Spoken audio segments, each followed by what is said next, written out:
Question number 6. The question reads, display the goal met for troops who sold at least 850 units and goal not met for troops who did not reach the sales goal. So I'm going to come over to my column D6, cell D6, and what I want to do is to insert a function where I'm going to display either that they met the goal or they did not meet the goal. So for this one, I'm going to use the if function.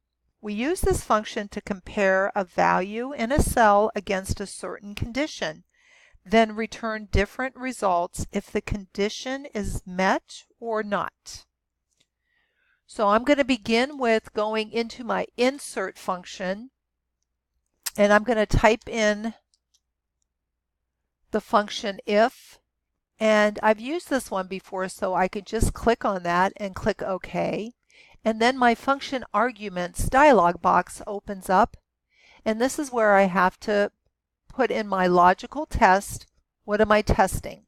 Well, I'm going to click on the first cell in the listing for North Bend, and I want to say this cell, is it larger than 850?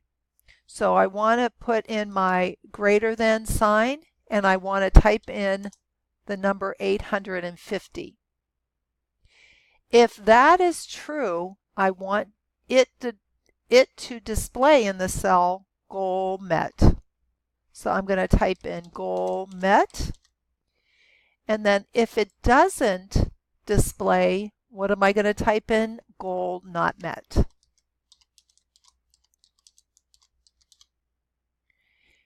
And then I'm going to click OK. So we can see that the goal was met in this first unit sold, and I'm going to come over in the bottom right hand corner of that cell.